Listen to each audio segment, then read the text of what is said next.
오늘 말씀은 역대하 13장 1절부터 14장 1절의 말씀입니다. 함께 읽습니다. 여로보암 왕 18째 해에 아비야가 유다의 왕이 되고 예루살렘에서 3년 동안 다스리니라. 그의 어머니의 이름은 미가야요 기브아 사람 우리엘의 딸이더라.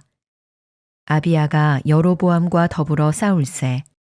아비야는 싸움에 용감한 군사 40만 명을 택하여 싸움을 준비하였고 여로보암은 큰 용사 80만 명을 택하여 그와 대진한지라.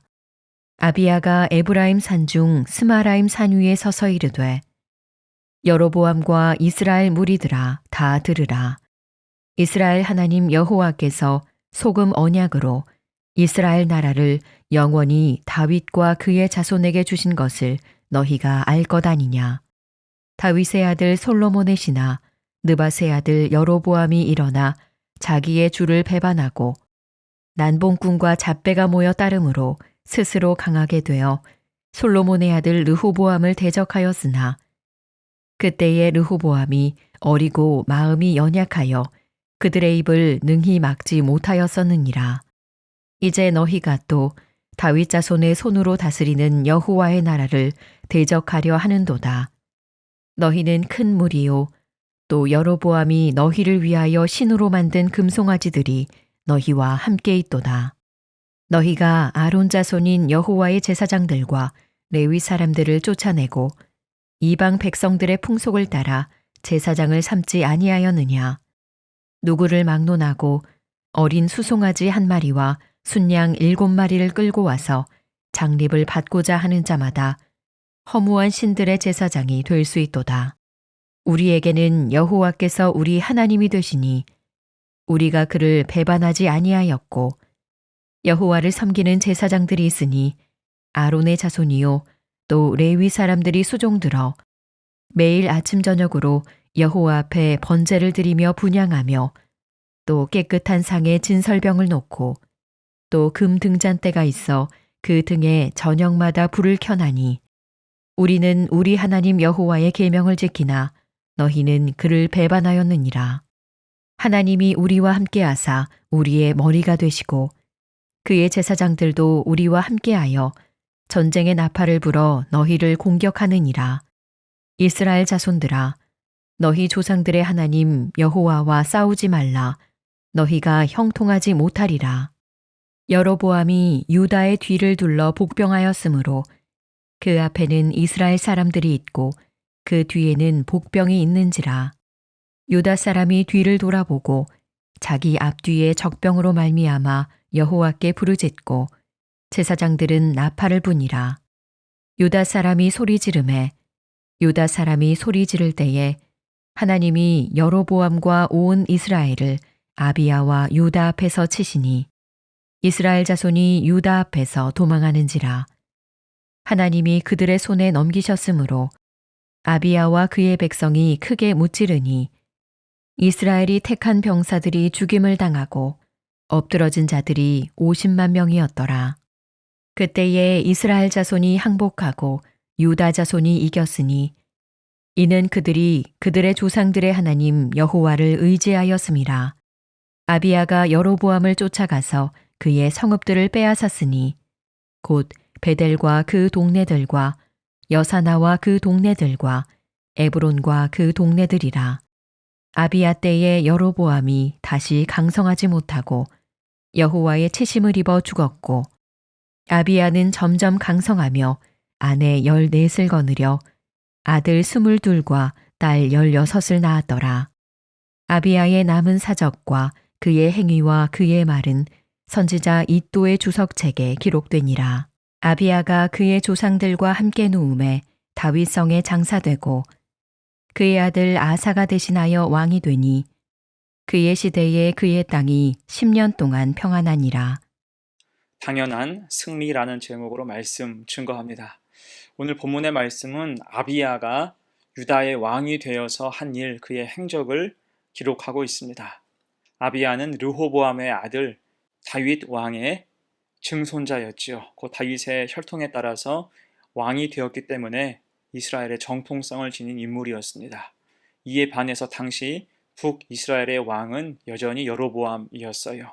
악한 일을 일삼고 있었죠. 그로 인해서 남유다와 북이스라엘 사이에는 분쟁이 끝날 줄 몰랐고, 특히 오늘 본문은 그들 사이의 전쟁에 대해서 포커스를 맞추고 있습니다. 3절이에요. 아비야는 싸움에 용감한 군사 40만 명을 택하여 싸움을 준비하였고, 여로보암은 큰 용사 80만 명을 택하여 그와 대진한지라. 큰 싸움이 났어요. 이전에도 작은 분쟁은 계속 있어 왔지만 오늘 전쟁은 나라가 갈라진 후 기록된 첫 번째 전면전에 해당했습니다. 이때 전쟁에 동원된 군사력만 본다면 남유다는 북이스라엘의 상대가 되지 않았습니다. 남유다는 40만 명인데 비해서 북이스라엘은 80만 명이었기 때문이에요.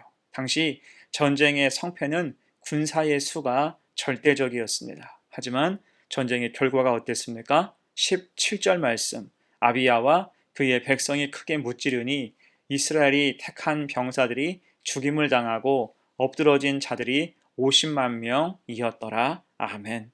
군사력으로 열세였던 남유다가 두 배나 더 많은 북이스라엘을 크게 물리친 것입니다. 그렇다고 남유다에 최첨단의 무기가 있었던 것도 아니고 전쟁에 능한 어떤 장수가 있었던 것도 아니었어요.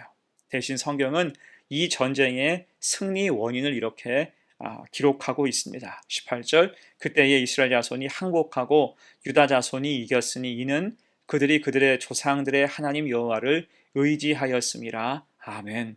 고이 전쟁에서 승리한 힘은 바로 여호와를 의지했기 때문입니다. 여호와를 의지하면 자기보다 더 크고 강한 대적과의 싸움에서도 승리할 수 있음을 지금 강조하고 있는 거예요. 자, 특히 4절로 12절 아비야의 연설이 굉장히 중요합니다. 아비야는 이 연설을 통해서 여호와 하나님께서 그들 자신을 지켜주시는 이유를 명확하게 설명하고 있어요. 먼저는 유다의 정통성을 이야기하죠. 4절과 5절 아비야가 에브라임 산 중 스마라임 산 위에 서서 이르되 여로보암과 이스라엘 무리들아 다 들으라. 이스라엘 하나님 여호와께서 소금 언약으로 이스라엘 나라를 영원히 다윗과 그의 자손에게 주신 것을 너희가 알 것 아니냐. 자, 지금 언약을 먼저 말하고 있죠. 여기서 말하는 소금 언약은 다윗과 그의 나라에 대한 영원한 언약을 상징합니다. 소금의 성질이 변하지 않듯 이 언약도 파기될 수 없음을 확신하면서 선포하는 거예요. 우리에게 정통성이 있다. 너희는 정통성을 배반한 집단이다. 이렇게 이야기하는 것과 같지요. 자, 그리고 이어서 북왕국 이스라엘의 참담한 현실과 상황도 꼬집어서 말합니다. 여기서 아비야는 여로보암의 수준을 거의 잡배에 비유하고 있어요. 또 그 죄악을 적나라하게 표현하고 있죠. 8절과 9절입니다. 이제 너희가 또 다윗 자손의 손으로 다스리는 여호와의 나라를 대적하려 하는도다. 너희는 큰 무리요 또 여로보암이 너희를 위하여 신으로 만든 금송아지들이 너희와 함께 있도다. 너희가 아론 자손인 여호와의 제사장들과 레위 사람들을 쫓아내고 이방 백성들의 풍속을 따라 제사장을 삼지 아니하였느냐. 누구를 막론하고 어린 수송아지 한 마리와 순양 7마리를 끌고 와서 장립을 받고자 하는 자마다 허무한 신들의 제사장이 될 수 있도다. 한마디로 너희는 모두 가짜라는 것입니다. 하나도 정상적인 것이 없다는 거예요. 사실 이 말은 정확한 말입니다. 그들은 금송아지를 만들어서 우상을 숭배했고 신실한 레위 사람들을 쫓아냈으며 단지 수송아지 한 마리와 순양 7마리를 가져오면 누구를 막론하고 제사장으로 세워줬습니다. 그 돈으로 성직을 매매했고 그것도 모자라서 하나님이 아니라 우상을 섬기도록 한 거예요. 이것이 이 전쟁에서 승리할 근거, 절대로 질 수 없는 싸움이다라는 아비야의 확신이었습니다. 자, 또한 이어서 현재 유다의 강함도 아비야는 설명하고 있어요. 10절과 11절 말씀, 우리에게는 여호와께서 우리 하나님이 되시니 우리가 그를 배반하지 아니하였고 여호와를 섬기는 제사장들이 있으니 아론의 자손이요 또 레위 사람들이 수종들어 매일 아침 저녁으로 여호와 앞에 번제를 드리며 분향하며 또 깨끗한 상에 진설병을 놓고 또 금 등잔대가 있어 그 등에 저녁마다 불을 켜나니 우리는 우리 하나님 여호와의 계명을 지키나 너희는 그를 배반하였느니라. 아멘. 한마디로 우리는 믿음을 지키고 말씀을 지키고 하나님을 예배하니 우상이나 숭배하고 있는 저 북이스라엘 대적이 두렵지 않다라는 것입니다. 그러면서 이제 12절에서 믿음으로 선포하죠. 하나님이 우리와 함께 하사 우리의 머리가 되시고 그의 제사장들도 우리와 함께하여 전쟁의 나팔을 불어 너희를 공격하느니라. 이스라엘 자손들아 너희 조상들의 하나님 여호와와 싸우지 말라. 너희가 형통하지 못하리라. 아멘. 어떻습니까? 승리를 자신하는 거예요. 질 수 없음을 강조하고 있습니다. 여호와께서 우리와 함께 하신 우리가 승리할 것이다 선포하며 나아가는 거죠. 결국 어떻게 됩니까? 아비야가 넉넉하게 승리해요. 처음부터 북이스라엘 여로보암 군대는 남유다 아비야의 군대를 이길 수 없었습니다. 그것은 군사력 때문만이 아니죠. 세상적인 군사력이 아무리 뛰어나다 할지라도 믿음으로 무장한 군대, 하나님이 도우시고 함께 하시는 군대를 어떻게 이길 수 있겠습니까? 절대로 이길 수 없는 것입니다. 여러분, 우리 인생도 그와 같습니다. 어찌 보면 우리 인생은 전쟁터와 같죠. 수많은 장애물이 우리를 가로막고 있고 대적도 있으며 영적인 싸움도 많습니다. 이때 우리가 기억할 것은 그 어떤 싸움도 우리는 하나님을 의지하여서 감당해야 한다는 것입니다. 나의 힘과 단지 내가 가진 것을 의지할 때 그것으로 말미암아 우리는 더욱 무력해질 수 있는 거예요.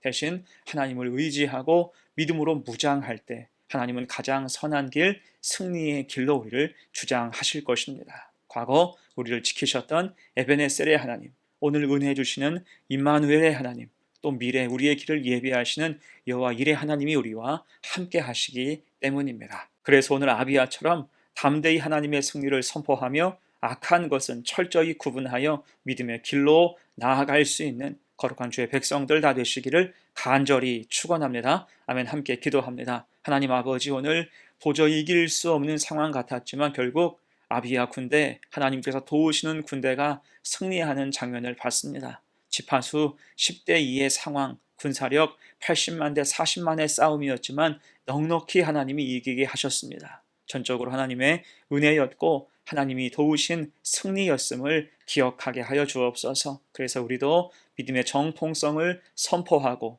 아비야처럼 하나님의 도우심을 확신하며 기도하게 하옵소서. 우리에게도 많은 싸움이 있고 악한 마귀의 도발이 있지만 하나님을 의지할 때 우리에게 승리 주심을 믿사오니 늘 믿음으로 살아가게 하여 주옵소서. 오늘도 믿음이 세상을 이긴다는 확신 속에서 가장 선한 길로 나아가는 승리하는 성도가 되게 하옵소서. 감사드리며 예수님의 이름으로 기도합니다. 아멘.